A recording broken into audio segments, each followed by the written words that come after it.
his other theories.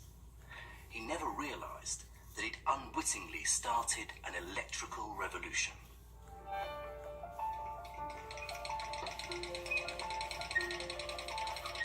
Before Hawksby, electricity had been merely a curiosity. The ancient Greeks rubbed amber, which they called electron, to get small shocks. And even Queen Elizabeth I marvelled at static electricity's power to lift feathers. But now, Hawksby's machine could make electricity at the turn of a handle, and you could see it. And perhaps even more importantly, his invention coincided with the birth of a new movement sweeping across Europe, called the Enlightenment. Enlightened intellectuals used reason to question the world, and their legacy was radical politics, iconoclastic art, and natural philosophy, or science.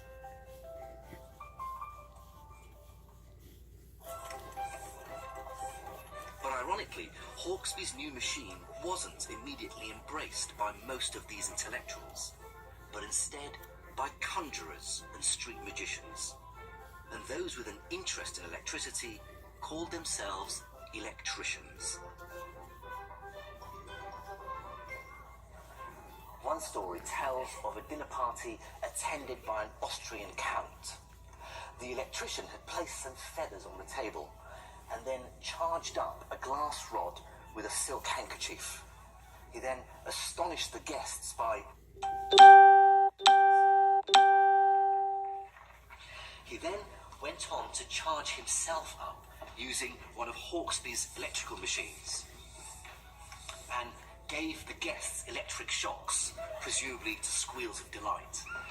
But for his pièce de résistance, he placed a glass of cognac in the centre of the table, charged himself up again, and lit it with a spark from the tip of his finger.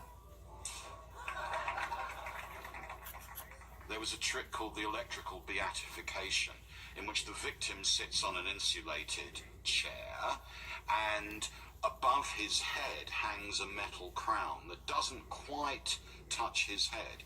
And then if the crown is electrified, then you get an electric discharge around the crown that looks exactly like a halo, which is why it's called the electric beatification. As England and the rest of Europe went electricity crazy, the spectacles grew bigger. And the more curious electricians started to ask more profound questions. Not only how can we make our shows bigger and better, but how can we control this amazing power? And for some, can this incredible electrical fire do more than just entertain?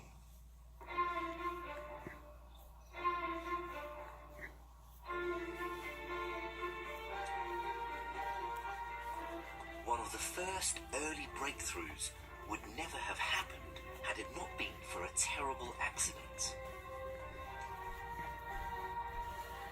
This is Charterhouse in the centre of London. Over the past 400 years, it's been a charitable home for young orphans and elderly gentlemen. And sometime in the 1720s, it also became home to one Stephen Gray. Stephen Gray had been a successful silk dyer from Canterbury. Its encounter with the sun, but it's paid a price. Its geography has been totally rearranged. Huge chunks, mountaintops worth of rock have disappeared. An object which could be perhaps 10, 20 miles across has lost literally hundreds, perhaps thousands of tons of rock and ice on its journey. As our temperature is nearly 10,000 degrees Fahrenheit. For energy, our sun converts 700 million tons of hydrogen into 695 million tons of helium every second. The sun is part of a solar system formed around 4.5 billion years ago. That includes Earth and 7 other orbiting planets from Mercury to Neptune. And it isn't a stationary system.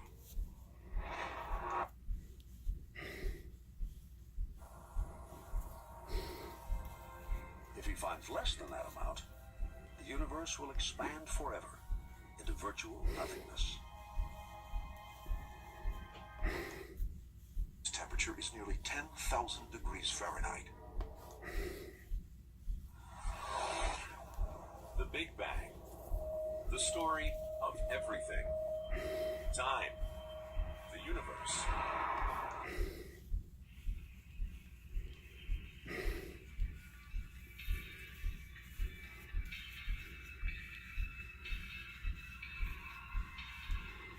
As we look out across the universe, we see nebulas.